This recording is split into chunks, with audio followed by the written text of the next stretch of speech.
ओम शांति।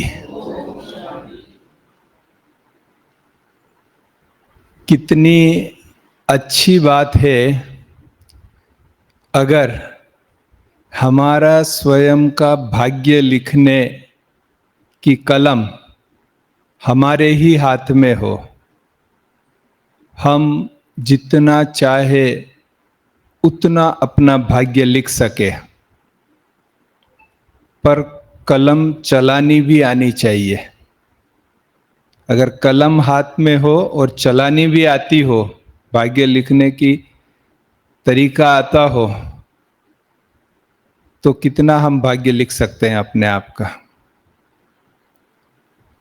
और खुशी की बात यह है कि इस संगम युग पर स्वयं परमात्मा पिता शिव बाबा ने ब्रह्मा द्वारा जो ये ज्ञान हमें सुनाया है राजयोग के अभ्यास का, उससे हमें पता चला है कि हमारे भाग्य लिखने की कलम क्या है। क्या है भाग्य लिखने की कलम? हमारे कर्म। अब कर्म हम कुछ व्यवहार में जो करते हैं उसी को कर्म कहते हैं। अभी तक यही समझते थे, लेकिन बाबा ने हमें बताया कि हमारा सोचना भी कर्म है, बोलना भी कर्म है, और जो व्यवहार करते हैं वो भी कर्म है।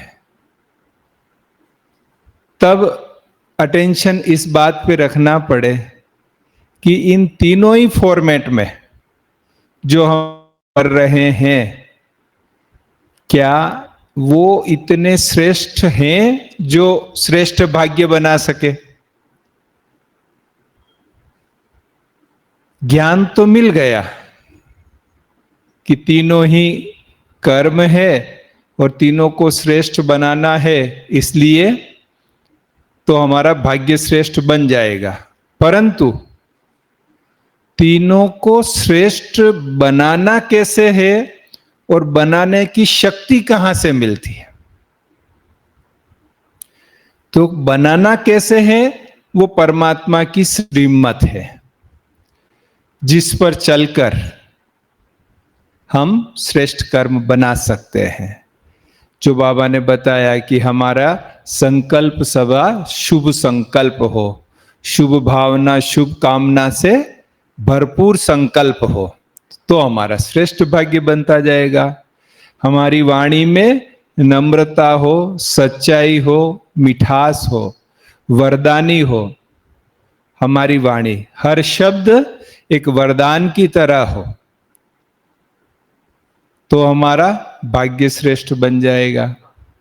और हमारा कर्म हर एक को सहयोग देने वाला, हर एक को सकारात्मक जीवन दिखाने वाला ऐसा श्रेष्ठ कर्म हो, व्यवहार हो, तो भी श्रेष्ठ भाग्य बन जाएगा। पर सवाल ये आता है कि ये नॉलेज भी मिल गया तीनों कर्मों का, पर उससे भी इंप्लीमेंट कैसे करें? ज्ञान तो है, बाबा ने बताया है कि अनुभवी बनना है, ज्ञान की एक एक पॉइंट को जीवन में धारण करना है। तो प्रैक्टिकल धारण करने के लिए जो शक्ति चाहिए वो हमें परमात्मा की याद से आती है। आत्मा में ज्ञान होते हुए वो कर्म में नहीं ला सकता, क्योंकि शक्ति नहीं है। सिगरेट नहीं पीना चाहिए लेकिन पी लेते हैं, शक्ति नहीं है इसलिए। तो वो शक्ति कहां से आती है? वो परमात्मा की याद से आती है।